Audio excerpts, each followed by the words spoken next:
Praise the Lord. Praise the Lord. சத்தமா சொல்லுங்க. Praise the Lord. கர்த்தர் நல்லவர். எப்போதும் நல்லவர் சொல்லுங்க. கர்த்தர் நல்லவர். எப்போதும் நல்லவர். பக்கத்துல தட்டி சொல்லுங்க. கர்த்தர் நல்லவர். தட்டி சொல்லுங்க. அதே மாதிரி தான் தட்டி சொல்லுங்க. கர்த்தர் நல்லவர். கர்த்தர் எப்போதும் நல்லவரா இருக்கிறார். பாஸ்டர் தாவீது சங்கீத பாஸ்டர் சொன்னாரு, முதல் சங்கீதக்காரர் சொல்றார், அவர் வாசல்களில் துதியோடு வரணும்.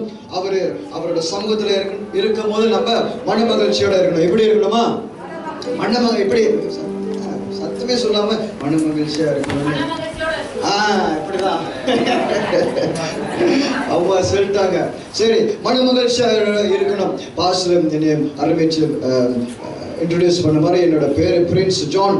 யான் பிரின்ஸ்னு நான் வைத்தனா என்னன்னா, என்னோட அப்பா ஒரு ராஜாவா இருக்கிறார். நேற்று நான் சொன்னேன், என்னோட அப்பா இதா நல்லா இருக்கிறாரு, ராஜாத்தி ராஜா, ஒரு ராஜாவா இருக்கிறார். ஸோ அவரோட மகன் நான், அதனால நான் ஒரு இளவரசன். கரெக்டா? நீங்களும் ஒரு இளவரசனா? நீங்களும் ஆண்டவரோட பிள்ளைகள் தானே? அப்ப பக்கத்துல பார்த்து சொல்லுங்களேன், ஒரு பொம்பளையா இருந்துச்சுன்னா ஒரு லேடி அரசன், நீங்க ஒரு இளவரசி. நீ ஆம்பளை அரசன், நீங்க ஒரு இளவரசன். சொல்லுங்களேன் பக்கத்துல, நான் இளவரசி. Amen. Amen. We all called sons of God. நம்மளா ராஜரிக ஆசாரியர்கள் கூட்டம். Amen. சில பேர் நீங்க பாத்தீங்கன்னா எப்படி ஜெபிப்பாங்கன்னா, அவங்களை தாழ்த்திக்குவாங்க. எப்படின்னா, நான் குப்பை, நான் பிச்சை, நான் எறும்பு, நான் பூச்சி. நம்ம குப்பைன்னு சொல்லிக்கிட்டோம்னா வாழ்க்கை முழுவதும் குப்பையாக இருக்கும். நம்புறீங்களா? நம்மளை குப்பைன்னு சொல்லிக்கிட்டோம்னா நம்மளோட வாழ்க்கை நாரிக்கிட்டே தான் இருக்கும். நம்புறீங்களா இல்லையா நான் சொல்றது? உண்மை. அதனாலதான் வேதத்துல சொல்லுது, நம்மளாம் ராஜரிக மன்னிச்சிருங்க, என்னோட தமிழ் அப்பப்போ கொஞ்சம் சிக்கும். ராஜரிக ஆசாரியர்கள் கூட்டம். Amen. நான் ஆரம்பத்துக்கு முன்னுக்கு எனக்கு என்னோட சபையிலேருந்து என்னோட சர்ச் மெம்பர்ஸ் வந்திருக்காங்க, என்னோட ஃப்ரெண்ட்ஸ் வந்திருக்காங்க. அவங்களுடைய சாட்சியை உங்கள் இடத்தில் பகிர்ந்து கொள்வாங்க. ஒரு நிமிடம் 2 நிமிடத்துல அவங்களோட சாட்சி இருக்கு. கைகளை தட்டி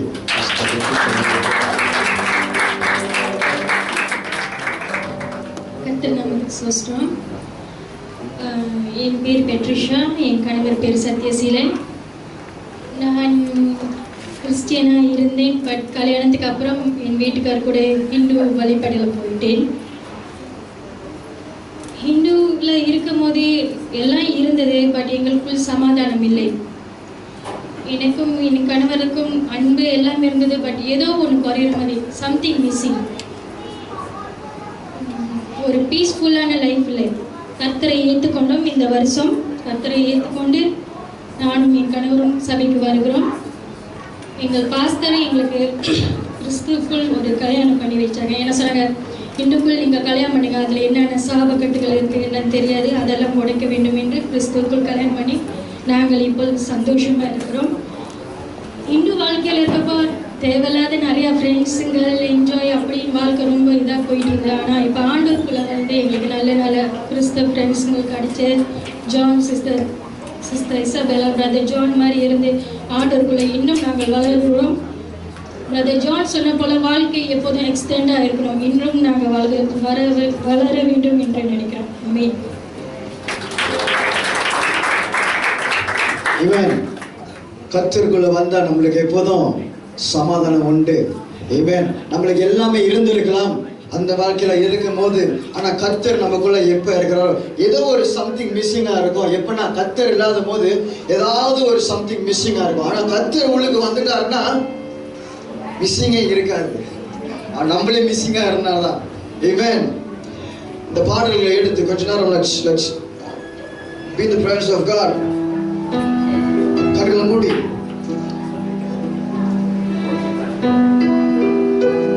என் அரணும் என் கோட்டையுமாக இருக்கிற நம் தேவன் எந்த நேரத்திலும் எந்த காலத்திலும் நம் தேவனை தான் தேட வேண்டும், தேவனை தான் நாடி போக வேண்டும். Our refuge and our strength.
திரும்பி வருகிறோம் ஆண்டவரே, உம்மை நாடுகிறோம் கர்த்தாவே. ராஜாதி ராஜனே, என்னை தாழ்த்தி ஆண்டவரே உம்மை உயர்த்துகிறேன் ஆண்டவரே. நம் மத்தியில் பேசும் ஆண்டவரே, இந்த ஆராதனை முழுவதும் தேவனே பொறுப்பெடுத்துக் நடத்தும் என்று நான் சொல்கிறேன் இயேசுவின் நாமத்தில். ஆமென். ஆமென். Praise the Lord. நான் சொன்னது மாதிரி நம்ம வாழ்க்கையில கர்த்தர் இருந்தாருன்னா சந்தோஷம் உண்டு. நம் வாழ்க்கையிலே இயேசு இருந்தாருன்னா நம்மளுக்கு ஜெயம் உண்டு. ஆமென். ஏதாவது சொல்லுங்களேன், சொல்லுங்க, சத்தமா சொல்லுங்க. ஆமென். நம்ம வாய்களை திறந்தாதான் ஆண்டவர் கிரியை செய்வார். ஆமென். நம்மளையும் வாயை அடிச்சுக்கிட்டு, வேற மாதிரி பார்த்தது, வாயை அடிச்சுக்கிட்டு நம்ம இருக்கக்கூடாது. ஆமென். நம்ம ஆமென் சொல்லணும். ஆமென்னா என்ன? எஸ், ஏற்றுக்கொள்கிறேன், உண்மை. ஆமென் சொல்லுங்களேன். ஆமென். ஹல்லேலூயா சொல்லுங்களேன். பக்கத்துல தட்டி சொல்லுங்க, சொல்லுங்களேன். சொல்ல மாட்டாரு, பக்கத்துல தட்டி சொல்ல மாட்டாரு, சொல்லுங்களேன். ஆமென். யாரு கடலுக்கு போயிருக்கீங்க? எல்லாரும் கடலுக்கு போயிருக்கோம். இந்த கடல்ல நீங்க பாத்தீங்கன்னா ரெண்டு விதமான ஒரு கடல் இருக்கும். எப்படின்னா, ஆழம் உள்ள கடல், ஆழம் இல்லாத ஒரு இடம் இருக்கும். இப்போ ஆழமா இருக்கிற இடத்துல நீங்க பாத்தீங்கன்னா அதோட தண்ணி டார்க் ப்ளூவா இருக்கணும், நீல கலர்ல இருக்கும், ஒண்ணுமே தெரியாது. ராத்திரி ஆனிச்சுன்னா ரொம்ப இருட்டாயிரும், பயமா இருக்கும். ஆனா இந்த ஆழம் இல்லாத தண்ணியில நீங்க பாத்தீங்கன்னா அப்படியே லைட் ப்ளூல இருக்கும். தெரியும், கீழே மீன் ஓடுறதெல்லாம் தெரியும். இந்த ஆழம் இல்லாத தண்ணியில நீங்க பாத்தீங்கன்னா சின்ன சின்ன மீன் தான் இருக்கும். பெரிய மீன் ஜாஸ் மீன் பார்த்துருக்கீங்களா? இல்ல வேல் சின்ன தண்ணியில பார்த்தது இல்லைல்ல. அது ஆழம் உள்ள தண்ணியில தான் இருக்கும். இப்போ யாருக்கு ஸ்விம் அடிக்க தெரியும்? எல்லாமே கை தூக்குறாங்க. அவங்க யாருக்கும் ஸ்விம் பண்ண தெரியாது. உண்மையில இருக்கீங்க எல்லாம். இப்ப உங்களை நிக்க வச்சு ஆட சொல்ல போறேன். இப்ப கொண்டு பாருங்க, யாருக்கு நீச்சல் அடிக்க தெரியும்? அவங்களுக்கு கொண்டு தான் நீச்சல். அவங்களுக்கு நீச்சல், மற்றவங்களுக்கு நீச்சலே தெரியாதா? உங்களை தூக்கி கடல்ல போடணும். ஏன்னா பாருங்க, நீச்சல் அடிக்க தெரியாட்டி, இப்ப நீச்சல் அடிக்க தெரியாட்டி உங்களை இந்த ஆழம் இல்லாத தண்ணியில நம்ம போட்டோம்னா என்ன ஆவீங்க? பயப்பட மாட்டீங்க, அதான் நடந்துட்டு வந்துடலாங்க. கரெக்டா இல்லையா? ஆழம் உள்ள தண்ணியில உங்களை போட்டா என்ன செய்வீங்க? முழுகிறீங்க, கட்டல் அடிப்பீங்க. கரெக்டான வார்த்தையா? தள்ளிப்போம். நம்ம கஷ்டமா இருக்கும், ஐயோ சாவ போறோமே, ஒரு பயம் வந்துடும் வாழ்க்கையில. ஆனா நீங்க பாத்தீங்கன்னா அந்த நேரத்துல தான் நீங்க நீச்சல் அடிக்க ட்ரை பண்ணுவீங்க, உங்களுக்கு தெரியாட்டி. You see, when you are in the depths of the water, even though you know how to swim, உங்களுக்கு நீச்சல் அடிக்க தெரியாட்டி நீங்க நீச்சல் அடிப்பீங்க. ஏன்னா பயம், முழுகிடுவோம், செத்துருவோன்னு. ஒரு மனுஷனுக்கு அல்டிமேட் பயம் என்னன்னா செத்துருவான்னு தான். ஆனா நம்மளா செத்தா நம்மளுக்கு கவலை இல்லை, ஏன்னா நம்மளுக்கு நித்தியம் உண்டு. சொல்லுங்களேன் ஏதாவது. கர்த்தர் நல்லவர், எப்போதும் நல்லவர் சொல்லுங்க. கர்த்தர் நல்லவர், எப்போதும் நல்லவரா இருக்கிறார். நம் வாழ்க்கையிலேயும் அந்த மாதிரி தான். நம்ம சாதாரண தண்ணியில, ஆழம் இல்லாத தண்ணியில இருக்கிறோமா, இல்ல ஆழம் உள்ள தண்ணியில இருக்கிறோமா என்று நம்ம சிந்திச்சு பார்க்க வேண்டும். நம்மளோட ஆவிக்குரிய வாழ்க்கையில ஆழம் இல்லாத தண்ணியில இருக்கிறோமா, இல்ல ஆழம் உள்ள தண்ணியில இருக்கிறோமா? ஆழம் இல்லாத தண்ணினா எப்படி தெரியுமா? சண்டே தான் அவன் சர்ச்சுக்கு வருவான், எல்லாம் இருக்கும், ஆனா ஒண்ணு இருக்காது, இயேசு இருக்க மாட்டார். அவன் சண்டே கிறிஸ்டியனா இருப்பான். எப்படி? ஞாயிற்றுக்கிழமை கிறிஸ்தவன். பிரான்ச்சோட பாட்டு ஒண்ணு இருக்கும். அவர் சொல்லுவாரு, எப்படி ஞாயிற்றுக்கிழமை கிறிஸ்தவனா இருக்காதே, ஜனங்கள் முன்னால் ஆக்டிங் செய்யாதே. 1 2 3 4 ஞாயிற்றுக்கிழமை கிறிஸ்தவனா இருக்காதே, ஜனங்கள் முன்னால் ஆக்டிங் செய்யாதே, உண்மையான கிறிஸ்தவனாய் வாழு, உலகத்துக்கு வெளிச்சமாய் மாறி. உண்மையான கிறிஸ்தவனாய் மாறு, உலகத்துக்கு வெளிச்சமாய் மாறு. இயேசு உன்னை பார்க்கிறார், உந்தன் செயல்களை அறிகிறார். இயேசு உன்னை பார்க்கிறார். உந்தன் செயல்களை அறிகிறார். உண்மையான கிறிஸ்தவனாய் மாறி உலகத்துக்கு வெளிச்சமாய் மாறி நம்மளோட வாழ்க்கை சண்டே கிறிஸ்டியனா இருக்கக்கூடாது. உண்மையான கிறிஸ்தவனாய் வாழ வேண்டும். ஆனா சத்துல கஷ்டமா தான் இருக்கும். ஆமா இல்லையா? கரெக்டா இல்லையா? நேற்று பேசியிருந்தோம், எக்ஸ்பேண்ட், நம் எல்லையை பெரிதாக்கும் என்று பேசியிருந்தோம். இப்போ இந்த ஆழம் உள்ள தண்ணி, ஆழம் இல்லாத தண்ணி, ஆழம் இல்லாத தண்ணி நான் சொன்னேன். கிறிஸ்தவனோட வாழ்க்கை சாதாரண ஒரு வாழ்க்கையா இருந்திருக்கும். அவன் ஒரு சாட்சி இல்லாத வாழ்க்கையா வாழ்ந்திருப்பான் ஆழம் இல்லாத தண்ணில. இப்போ நம்ம ஒரு ஆவிசுவாசிகிட்ட ஆண்டவர் ஏற்றுக்கொள்ளாதவங்க நம்ம பேசணும்னா, நான் கிறிஸ்தவன் ஆனா நான் சிகரெட் அடிப்பேன், நான் கிறிஸ்தவன் ஆனா தண்ணி நான் நல்லா அடிப்பேன், நான் கிறிஸ்தவன் ஆனா கட்ட வார்த்தை பேசுவேன், நான் கிறிஸ்தவன் ஆனா உன்னை சபிப்பேன். அது கிறிஸ்தவ வாழ்க்கை கிடையாது. அவனோட வாழ்க்கை 10 வருஷம் எப்படி இருந்தாலும் அதே 10 வருஷம் தான் எப்படி இருப்பான். ஒரு மாற்றம் இருக்காது. கிறிஸ்டியன், கிறிஸ்தவன் நான் என்ன? யாராவது சொல்றீங்களா? எல்லாம் இங்க கிறிஸ்தவங்களா? யார் இங்க கிறிஸ்தவங்க இல்ல? யார் கிறிஸ்தவங்க? யாருமே இல்ல. கிறிஸ்தவங்களும் இல்ல, கிறிஸ்தவங்க இல்லாதவங்களும் இல்ல. யார் இங்க கிறிஸ்தவங்க? எல்லாமே கிறிஸ்தவ. அப்ப கிறிஸ்டியன் என்ன? கிறிஸ்தவர் என்ன? கிறிஸ்துக்குள் வாழ்றோம், கிறிஸ்துவை பின்பற்றுறோம். Christian comes from the word Christ.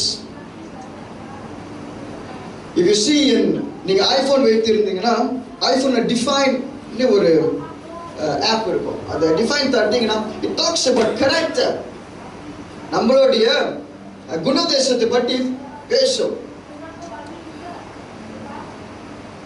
That means we have to follow Christ. எப்படி பால் சொல்வாரு, எப்படி நான் கிறிஸ்துவை பின்பற்றனோ அதே மாதிரி நீங்களும் அதே மாதிரி தான் நம்மளோட வாழ்க்கையும் Christ has to be in our life. Christ சென்டரா இருக்கணும். நம்ம ஆழம் இல்லாத தண்ணியில இருக்கக்கூடாது, ஆழம் உள்ள தண்ணியில தான் நம்ம இருக்கணும். அதுதான் expansion. If you are living, நீங்க ஆழம் இல்லாத தண்ணியில நீ இவ்வளவு நாள் இருந்திருந்தீங்கன்னா இது time, this is the time for you to go into the depths. அந்த ஆழம் உள்ள தண்ணியில போகணும். அங்கதான் நீச்சல் அடிக்கணும் நீங்க. What I mean is கர்த்தருக்குள்ள ஆழமா போகணும். புரியுதா நான் சொல்றது? யாருக்கு புரியல? ஏதாவது சொல்லுங்க, தலையாட்டுங்க, இல்லாட்டி ஆமீன் சொல்லுங்க. ஆழம் உள்ள தண்ணியில தான் நம்ம நீச்சல் அடிக்க ட்ரை பண்ணுவோம்.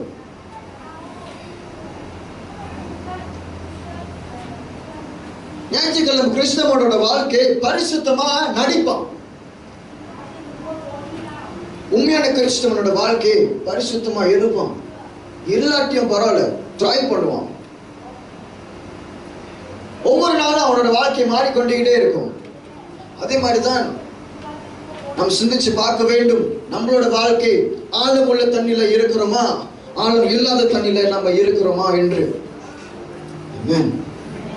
தேவனுக்குள்ள எவ்வளவு ஆழமா நம்ம இருக்கிறோம் என்று நம்ம சிந்திச்சு பார்க்க வேண்டும். நிறைய பிரசங்கத்தை நம்ம கேட்கலாம். இவன் யாரோ பிரின்ஸ் ஜான் வந்திருக்கிறாரு, அவர் என்னவோ பேசுறாரு. நம்ம சிந்திச்சு பார்க்க வேண்டும். நிறைய பிரசங்கம் நம்ம கேட்டிருக்கலாம், பைபிளை கரைச்சு பிடிச்சிருக்கலாம். ஆனா நம்மளோட வாழ்க்கை சாட்சி உள்ள வாழ்க்கையா நிக்கிறோமா இல்லையா என்று நம்ம சிந்திச்சு பார்க்க வேண்டும். ஒரு நாள் ஒரு பையன் ஒருத்தர் கூட பேசிக்கிட்டு இருந்தேன். அவர் கூட ஒரு பிசினஸ் ஒரு வேலையை காட்டி பேசியிருந்தேன். அவர் பேசிக்கிட்டே இருக்கும் போது அவர் என்ன செஞ்சுட்டாரு, என்னைய ஏசிட்டாரு. ஏசினா நீ இந்த மாதிரி பேசாத என்ன அந்த மாதிரி சொன்ன கூட அவர் என்ன செஞ்சுட்டாரு, கெட்ட வார்த்தை பேச ஆரம்பிச்சிட்டான் போன்ல. எனக்கு கோபம் வந்தது. நான் சொன்னேன் அது ஆளுகிட்ட, நீ இந்த மாதிரி பேசாத, நீ இந்த மாதிரி பேசும்போது I don't talk to you, நான் உங்கள்கிட்ட பேச விரும்பல. கொஞ்சம் வயசு கூட அவருக்கு. என்ன சொன்னா, நீ ஒரு பாஸ்டரா, இல்லை ஒரு கிறிஸ்தவன்? நானு கெட்ட வார்த்தை பேசினது அவன், ஆனா கேட்டது யாரு? என்னைய. ஏன்னா ஒரு கிறிஸ்தவனா உனக்கு ஒரு ஸ்டாண்டர்ட் இருக்கு. If you are Christian, you have a standard. They have put you in a high place. ஒரு இவ்வளவு தூரத்துக்கு வச்சிருப்பாங்க. ஏன்னா நீ ஒரு கிறிஸ்தவன். அன்னைக்கு சொல்லியிருந்தேன், என்னோட ஃப்ரெண்ட் ஒருத்தர் இருக்கிறான். புதுசா ரட்சிக்கப்பட்டவங்க யாராவது இருக்கீங்களா? இல்ல, எனக்கு ஒரு ஃப்ரெண்ட் இருந்தான், பால்னு பேரு. ரொம்ப வருஷம் அவனை பார்க்காம இருந்தேன். சமீபத்தில் பார்த்தேன். பால் வந்து சைஸா அப்படியே ஃபேட்டா இருப்பான், கொளுத்த ஆடு மாதிரி, கொளுத்த பண்ணி மாதிரி, அந்த மாதிரி இருப்பான். இப்போ அதே மாதிரி பண்ணி கொஞ்சம் கருப்பு. அவரு பேசியிருந்தான் அவர்கிட்ட. அவனை பார்த்து அப்படியே பட்டு அடிச்சு வந்திருந்தான். என்னடா என்னடா அதுன்னு கேட்டேன். இல்லடா நான் ஐயா சாமியை கும்பிடுறேன். பேர் என்ன? பால். பேர்ல மட்டும் கிறிஸ்தவன் இல்லை, உங்களோட வாழ்க்கையில தான் நீ கிறிஸ்தவனா இல்லையா என்று தீர்மானிக்கும். எனக்கு ரொம்ப கஷ்டமா இருக்கும். நான் ஃபுட்சால் ஆடுவேன், ஃபுட்பால் ஆடுவேன். ஸோ ஃபுட்சால் ஆண்ட நம்ம இடிக்கணும், அப்படியே ஹார்டா ஆடணும். ஒரு நாள் எப்படி ஒரு டோர்னமெண்ட் ஆடும்போது ஒரு ரெஃபரி என்ன செஞ்சா, ஹேண்ட்பால், 2 ஹேண்ட்பால் இருந்தா. நான் ஏசிட்டேன், ஹேண்ட்பால். அவர் அடிக்க வந்துட்டார். எங்க அங்க சுத்தி நிறைய கிறிஸ்டியன் ஃப்ரெண்ட்ஸ் இருந்தாங்க, சுத்தி நிறைய அன்பிலிவர்ஸ் எல்லாரும், எனக்கு தெரியும் எல்லாருக்கும். எனக்கு அப்படி நான் வெளியாயிட்டேன். ரொம்ப கோபமா இருந்துச்சு. அவனை ஒரு திரும்பி ஒன்று சரி 2 ஆற ஆடிடலாமான்னு. ஆனா என்னால செய்ய முடியாது. யாரா நம்ம ஒரு சாட்சியோட வாழ்க்கையை வாழ்றோம். உண்மையான கிறிஸ்தவனாய் நம்ம வாழ்கிறோம். அதான் என்னோட கேள்வி உங்க இடத்தில். நீங்க உங்களோட வாழ்க்கை ஆழம் உள்ள தண்ணியா, ஆழம் இல்லாத தண்ணியில நீங்க இருக்கிறீங்களா இல்லையா என்று நம்ம லூக்கா 5வது அதிகாரம் 1வது வசனத்திலிருந்து 7வது வசனத்து வரைக்கும் படிப்போம். அவர் கெனேசரேத்தில் கடலருகே நின்றபோது திரளான ஜனங்கள் தேவ வசனத்தை கேட்கும்படி அவரிடத்தில் நெருங்கினார்கள். அப்பொழுது கடற்கரையிலே நின்ற 2 படகுகளை கண்டார். மீன் பிடிக்கிறவர்கள் அவைகளை விட்டிறங்கி வலைகளை அலசி கொண்டிருந்தார்கள். அப்பொழுது அந்த படகுகளில் ஒன்றில் ஏறினார். அது சீமோனுடையதாயிருந்தது. அதை கரையில் இருந்து சற்றே தள்ளும்படி அவனை கேட்டுக்கொண்டு அந்த படகுகளில் ஜனங்களுக்கு போதகம் பண்ணினார். அவர் போதகம் பண்ணி முடித்த பின்பு சீமோனை நோக்கி நல்லா கவனிங்க என்ன சொல்கிறார். அவர் சீமோனை நோக்கி எங்க தள்ள போக சொன்னாரு? பாருங்கள, சொல்லுங்க, எங்க? ஆழத்துல. இப்ப பாருங்க, ஏன் ஆண்டவர் ஆழத்துல போக சொல்றாரு? கூட மேல படிங்க. ஆழத்திலே தள்ளி கொண்டு போய் மீன் பிடிக்கும்படி உங்கள் வலைகளை போடுங்கள் என்றார். அதற்கு சீமோன், ஐயரே, ராம் முழுவதும் நாங்கள் பிரயாசம். அவ்வளவுதான். நான் வந்து அந்த அந்த அந்த அவர் எங்க தள்ளி போக சொன்னாரு? மறுபடியும் சொல்லுங்களேன். ஆழத்துக்கு. நம்ம இந்த பெரிய மீனெல்லாம் நம்மளுக்கு எங்க கிடைக்கும்? ஆழத்துல தான் கிடைக்கும். See, when we have to fish in the deep sea, in the depths of the sea. அங்கதான் இருட்டா இருக்கும். நம்மளுக்கு பெரிய மீன் வேணும்னா நம்ம அங்கதான் போகணும்.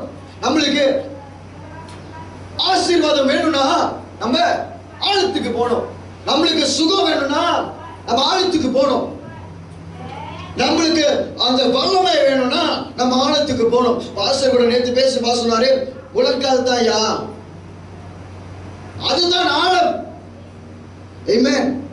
ஏதாவது சொல்லுங்களேன், ஒரு ஹல்லேலூயா சொல்லுங்க. ஆமென். ஆழத்துல இருந்தா தான் உங்களுக்கு பெரிய வேணும் கிடைக்கும். உங்களுக்கு ஆசீர்வாதம் வேணுமா? ஆழத்துக்கு போங்க.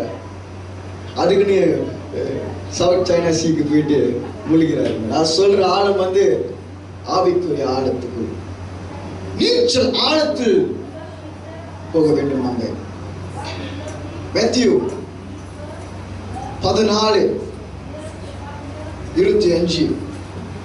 மேத்யூ 14வது அதிகாரம் 25வது வசனத்தை படிப்போம். 25லிருந்து 32. நடந்து வந்தார். கண்டு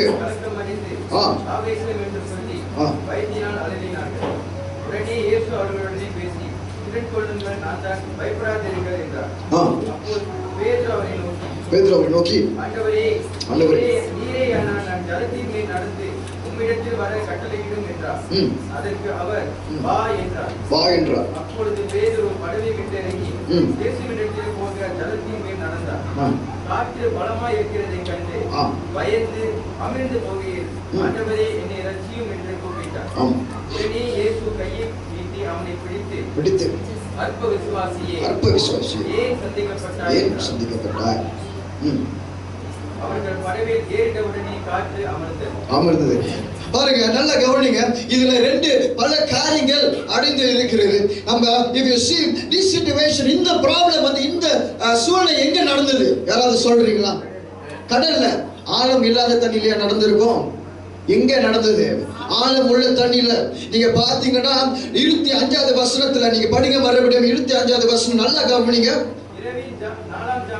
4ஆம் ஜாமத்திலே நடந்து வந்தார். சாரி 28 படிங்க. பேதுரு அவரை நோக்கி, ஆண்டவரே நீரேயானால் நான்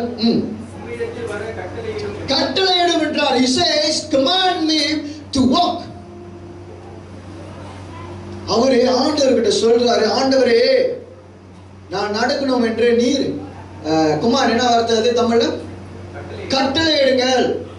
You command me to come out. You command me to walk. நம்ம ஆழத்துல நம்ம இருக்கணும்னா we have to surrender everything to the Lord. We must ask the Lord to command us to come out from there, to go. அங்க போகணும் என்று நம்ம தேவனிடத்தில் கேட்க வேண்டும். அதுதான் பேதுரு கேட்டார். பேதுரு சொன்னார், ஆண்டவரே நீருக்கு சொல்லுங்க, ஆண்டவரே நீங்க சொன்னா நான் வரேன் என்று பேதுரு சொன்னார். அதுக்கப்புறம் நம்ம பார்க்கிறோம்னா என்ன ஆகுது? அவர் நடந்திருக்கிறார், அவர் நடக்கிறார். திடீர்னு நடக்கும் போது என்ன நடக்குது? காற்று அடிக்குது, புயல் அடிக்குது. அப்புறம் என்ன ஆகுது? இவருக்கு பயம் வருது. என்ன பயம்னு? செத்துருவேன் என்று. முதல்ல அவங்க கிட்ட சொன்ன ஒரு மனுஷனோட கடைசி பயம் என்ன? செத்துருவான். அதுதான் பேதுருக்கு வந்தது. ஆமென். புரிஞ்சா நான் சொல்லுது? பேதுருக்கு வந்தது. அப்போ 30வது அதிகாரத்தை படிங்க. காற்று பலமாய் இருக்கிறதை கண்டு பயந்து அமிழ்ந்து போகையில், ஆண்டவரே என்னை ரட்சியும் என்று, ஆண்டவரே என்னையே Lord save me. You see, when you go into the depths, நீங்க எப்ப ஆழத்துக்கு போறீங்கன்னா, எப்ப when you want to expand, நேத்து நான் பேசுனேன், எப்ப நம்ம expand பண்ணும்போது அப்ப நமக்கு பிரச்சனை வரும். There will be problems. தட்டைகள் வரும். பட் நம்ம என்ன செய்யணும்? அண்ணாந்து பார்க்கணும். நீ நேத்து சொன்னேன், ஆபிரகாம் என்ன செய்தாருன்னா அண்ணாந்து பார்த்தாரு. Genesis 14 அண்ணாந்து பார்த்தாரு. God tell Abraham, look up and see, look forward. அதுதான் நீங்க பாத்தீங்கன்னா இவனுக்கு ப்ராப்ளம் வருது. பேதுரு சாவ நிலைமையில இருக்கிறார், பயந்து போறார், மூழ்கி போயிருவேன், செத்துருவேன். அப்ப அவர் என்ன சொல்றாரு? ஆண்டவரே என்னையே ரட்சியும். அதுக்கப்புறம் என்ன போட்டிருக்குது? நல்லா கவனிங்க இந்த வசனத்தை, இந்த வார்த்தையை சொல்லுங்க. என்ன சொல்றார்? என்ன ஆகுது? என்ன வார்த்தை படிச்சார்? உடனே எப்ப? புரியுதா நான் சொல்றது? நீங்க கூப்பிடும் போது ஆண்டவரே நாளைக்கு வர மாட்டாரு. எப்ப வருவாரு? எப்படி? உடனே வருவாரு. இதுல அந்த நிமிஷத்துல அவன் மூழ்கி போகும்போது அவன் என்ன சொல்றான்? ஆண்டவரே என்னை ரட்சியும். உடனே சொல்லுங்க, உடனே படிங்க மேடம். இயேசு கையை நீட்டி அவனை தூக்குறார். See, when we have problems in our lives, நம்மளுக்கு எப்ப பிரச்சனை வருதோ நம்ம ஆண்டவர் இடத்துல கேட்டோம்னா உடனே ஆண்டவரே ரட்சிப்பார். ஆண்டவர் அவரோட கரத்தை நீட்டுவார். When we want to expand, எப்ப நம்மளோட எல்லையை பெரிதாக்கணும்னு நினைத்தோம்னா அப்பதான் நம்மளுக்கு பிரச்சனைகள் வரும். எப்ப ஊழியத்துக்குள் நம்ம ஆழமா போறோம்னா அப்பதான் நம்மளுக்கு பிரச்சனை உண்டு. எப்ப ஆண்டவரை ஏற்றுக்கொண்டு நம்ம வாழும் போது அப்பதான் நம்மளுக்கு இன்னும் அதிகமான பிரச்சனை உண்டு. குடும்பத்துல பிரச்சனை வரும், பொருளாதார ரீதியில பிரச்சனை வரும், உறவுல உறவா உறவு குழப்பங்கள் வரும்.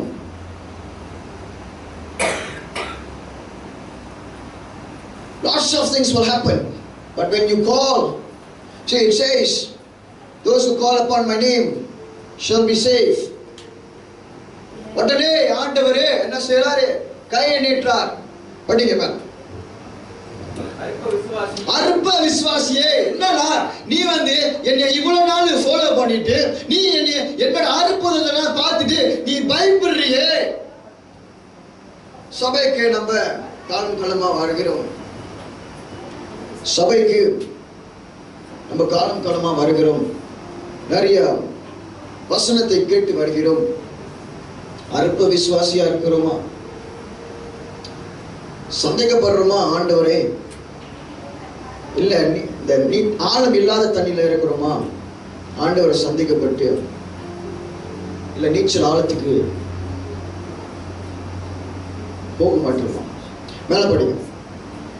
31. அற்ப விசுவாசியே, ஏன் சந்தேகப்பட்டாய் என்றார். அவர்கள் படவில் ஏறினவுடனே காற்று அமர்ந்தது. அப்பொழுது படவில் உள்ளவர்கள் வந்து, மெய்யாகவே நீர் தேவனுடைய குமாரன் என்று சொல்லி அவரை பணிந்து கொண்டார்கள். You see, the word immediately is a very powerful word. அந்த வார்த்தை உடனே என்று இந்த வார்த்தை ரொம்ப பவர்ஃபுல், வல்லமை உள்ள வார்த்தை. ஆண்டவர் நாளைக்கு வரவே இல்லை, நீ மூழ்கி செத்து போகனாலே அப்ப நான் வரேன்னு சொல்லல. உடனே ஆண்டவர் வந்தார். அதுதான் நம்பிக்கை, அதுதான் விசுவாசம். Hebrees 11:1 it says, faith is a substance of hope, believing things that cannot be seen. யாராவது மனப்படமா சொல்றீங்களா? காணப்படாதவைகள், நம்ம பார்க்க முடியாததான் விசுவாசம், நம்ம பார்க்க முடியாததான் நம்பிக்கை. See, faith without action is nothing. விசுவாசம் செயல்படாம இருந்தால் ஒன்றுமே இல்லை. யாக்கோபு 2:17 படிக்கிறீங்களா? அப்படியே விசுவாசமும் கிரியைகள் இல்லாதிருந்தால் தண்ணீர் தானே செத்ததாய் இருக்கும். விசுவாசம் கிரியை இல்லாம இருந்தா பிரயோஜனம் இல்லை. நீங்க ஆழம் இல்லாத தண்ணியில எவ்வளவு நாள் இருந்தீங்கன்னா இப்ப உங்களோட நேரம் ஆழம் உள்ள தண்ணிக்கு போக. Isaiah 54:3. It says in English, right and left. Right சொல்லுங்களேன், left சொல்லுங்களேன். See, the Lord God is going to bless you. ஆண்டவர் உங்களை ஆசீர்வதிக்க விரும்புகிறார். ஆண்டவர் உங்களை பெரிதாக்க போறார். Amen. யாருக்கும் வேணாமா? இல்ல வேணாம் பாஸ்டர், நான் இப்படி இருந்திருக்கிறேன். அந்த மாதிரி இருந்தா நீங்க பிரயோஜனமே இல்லைன்ற. நீங்க வாழ்றதுக்கு பதிலா செத்தே போயிடலாம். ஏன்னா we have to always upgrade. நான் போய் சொல்லல, ஸ்டாக்னா இருந்தா இட்ஸ் நோ பாயிண்ட். எனக்கு ஒருத்தர் தெரியும், ஒரு வயசானவர், 3 பிள்ளை இருக்குது, 4 பிள்ளை இருக்குது, 4 பிள்ளை. மூத்த பையனுக்கு 21 வயது, 21 வயது ஆயிட்டு. அவரே அப்பலேருந்து வேலை செய்யாம இருக்கிறார். பொண்டாட்டியை நம்பி நம்பி நம்பி நம்பி வேலை செய்யாம அப்படிதான் இருக்கிறார். பொண்டாட்டி விட்டு போயிட்டாங்க வெளியே கூட்டிட்டு. ஏன்? ஒரு பிரயோஜனம் இல்லாம இருந்தார். இப்ப கூட அப்படிதான் இருக்கிறார். பொண்டாட்டி விட்டு கூட வேலைக்கு போறாரு, 20 நாள் லீவு. எவன் வேலை வச்சிருப்பான்? பிரயோஜனமே இல்லை. நீ பூமிக்கு பாரம், சபைக்கு வர, ஆனா உன் வாழ்க்கை மாறல. பட் நம்ம தொடர்ச்சியா செபிக்கணும், அது உண்மைதான். ஆனா we have to make a step. என்னது முதல்ல படிச்சோம், யாக்கோபு 2:17. faith without action is nothing. செத்து போய் படிங்க. கிரைகள் இல்லாம இருந்தால் தண்ணீர் தானே செத்துதா இருக்கும். You see, when we believe the Lord and we trust the Lord, ஆண்டவரை நம்பி இருந்தோம்னா, நம்ம விசுவாசம் வைத்திருந்தோம்னா, நம்ம செயல்பட வேண்டும். நம்ம செயல்படாம சும்மா ஜெபித்திருந்தோம்னா ஆகாது. பாஸ்டரை பார்த்து எனக்கு ரொம்ப இன்னைக்கால கூட ஜாக் கிட்ட சொல்லியிருந்தேன், இவர் பயங்கரமா ஓடுறாரு காலையில இருந்து ராத்திரி வரைக்கும்.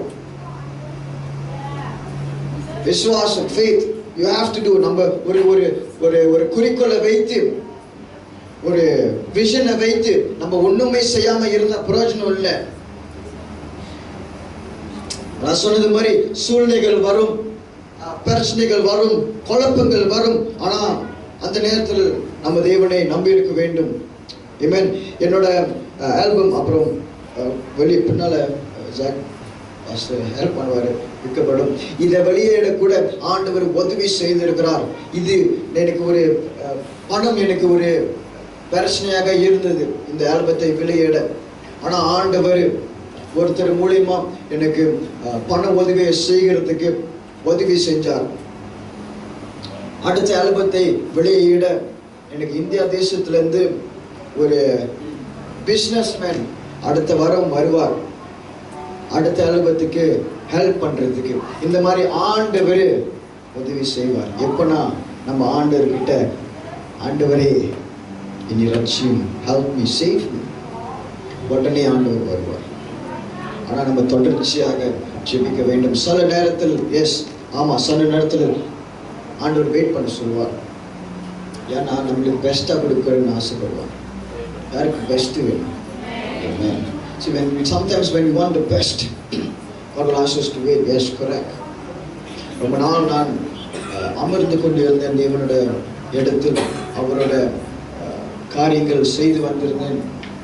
எப்ப நேரம் வந்ததோ ஆண்டவர் என்னை உயர்த்திருக்கிறார். பாஸ்டர் ஜாக் கிட்ட பேசியிருந்தேன். அவர் சொன்னார், திடீர்னு நீங்க வந்தீங்களே, திடீர்னு இருக்கிறீங்களே. ஆமா, திடீர்னு இல்லை. I was doing ground works, கீழே இருக்கிற வேலைகளை செய்வேன். எனக்கு மியூசிக் வாசிக்க ரொம்ப பிடிக்கும். மியூசிக் வாசிப்பேன், ஒயர் சுருட்டுவேன், நாற்காலி அடுக்குவேன், எல்லாத்தையும் செய்வேன். ஆண்டவர் என்னை உயர்த்தி வைத்திருக்கிறார். அமர்ந்து இருக்க வேண்டும். நம்மளுடைய எல்லையை நம்ம பெரிதாக்க வேண்டும். We have to expand our territory. நம்ம எல்லை இதோட இருக்கக்கூடாது. நம்மளோட எல்லை பெருசாக இருக்க வேண்டும். நீங்க ரட்சிப்புக்கு ஆண்டவரை ஏற்றுக்கொண்டீங்கன்னா இதுக்கப்புறம் நீங்க இன்னொருத்தங்களை கூட்டி வர வேண்டும். உங்களோட பிஸ்னஸ்ல உங்களுக்கு இவ்வளவுதான் எல்லைன்னு நீங்க ஒரு மைண்ட் செட் வைத்தீங்கன்னா அந்த மைண்ட் செட்டை இன்றைக்கு உடைங்க. உங்களோட குடும்ப வாழ்க்கையில இவ்வளவுதானா, ஒரு வீடு மட்டும்தான் எனக்கு வேணும்னு ஒரு மைண்ட் செட் வைத்தீங்கன்னா அதுக்கு முன்னாடி போய் உடைங்க இயேசுவின் நாமத்தில். You see, this kind of thoughts, இந்த மாதிரி சிந்தனைகள் ஆண்டவர் கொடுக்கிற சிந்தனைகள் அல்ல, சத்துருவன் கொடுக்கிற சிந்தனைகள். அவன் நம்மளோட இங்க பிடிக்கும், இங்க தான் எல்லாம் அடைந்து கிடக்கிறது. நீங்க உங்களுக்கே ஒரு டெலிவரன்ஸ் பிரேயர் செய்யுங்க. எப்படின்னா உங்க தலைமையை கை வச்சு, ஏய் சத்துருவனே, என்னை விட்டு நீ விலகி போ, நீ விளையாவே என்று நீங்க அதிகாரத்தோட சொன்னீங்கன்னா இயேசுவின் நாமத்துல அவன் வெளியே போவான். உங்களுக்கு விடுதலை இன்ஸ்டன்ட். ஆமென். நம்ம இடத்துல இருக்குது நம்மளோட வல்லமை. ஆண்டவர் நம்மள அதிகாரம் கொடுத்திருக்கிறார். அந்த அதிகாரத்துல நம்ம செயல்பட வேண்டும். நம்மளா ராஜரிக ஆசாரியர்கள் கூட்டம். நீங்க வெளியே நீங்க யாராவது பாத்தீங்களா, நீ ஒரு பிரின்சஸ் சொல்லுங்க, நீங்க ஒரு பிரின்சஸ் சொல்லுங்க. ஏன்னா because we are sons of God. ஆண்டவர் எல்லாத்தையும் கொடுத்திருக்கிறார். It says, நான் உன்னை ஆசீர்வதிக்கவே ஆசீர்வதிப்பேன், உன்னையே பெருகவே பெருக செய்வார். பெருகிறதுக்கு பற்றி ஆண்டவர் பேசுறார். Because we have to go into the depths. அந்த நீச்சல் ஆழத்துக்கு நம்ம செல்ல வேண்டும். நம்ம நீச்சல் அடிக்க தெரியாட்டியும் நீச்சல் அடிப்போம். We have to go into the depths. இன்றைக்கு உங்களோட வாழ்க்கையில நீங்க ஆழமில்லாத தண்ணில இருந்தீங்கன்னா இதுதான் நேரம்.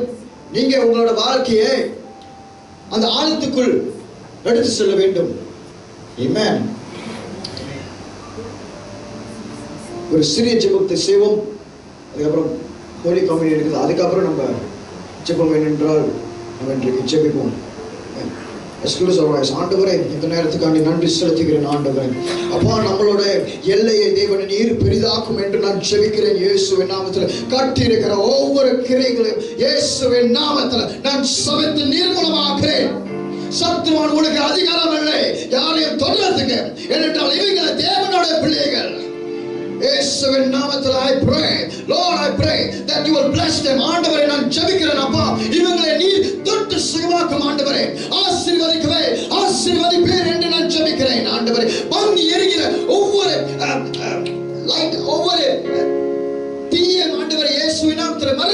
செய்ய வைங்க ஆண்டவரே. எந்த பாத்திரம் இருக்கிறதோ அந்த பாத்திரத்தை மறுபடியும் ஆண்டவரே செதுக்கி ஒரு பிரயோஜனமான ஒரு பாத்திரத்தை தேவனை நீர் உருவாக்கும் ஆண்டவரே. ஒரு புது திராட்சை ரசத்தை ஊற்றும் ஆண்டவரே, ஒரு புது வல்லமையை ஊற்றும் இயேசுவின் நாமத்தில். சொத்து கிடக்கிற அந்த வைராக்கியத்தை நான் பேசுகிறேன். எழும்பி பிரகாசை. ஒளி வந்தது ஆண்டவரே, எழும்பி பிரகாசிக்க அந்த நீச்சல் ஆழத்தில் செல்க ஆண்டவரே. உங்களுடைய கிருபையை ஊற்றுவீர் என்று நான் ஜெபிக்கிறேன். ஆசீர்வதிங்க ஆண்டவரே, ஒவ்வொரு காரியத்தையும் ஆசீர்வதி. இன்று முதல் ஆண்டவரே இவங்களோட வாழ்க்கை சாதாரண ஒரு வாழ்க்கையா இருக்காது படிக்க ஆண்டவரே, ஒரு அசாதாரண ஒரு காரியங்களை இருக்கிறதுக்கு ஆண்டவரே. Not to be an ordinary person, but to be an extraordinary person. Lord, I pray that you will touch them, Lord. இயேசுவின் நாமத்தில் நான் ஜெபிக்கிறேன் என் நல்ல பிதாவே. யாவரும் சொல்வோம் ஆமென், ஆமென்.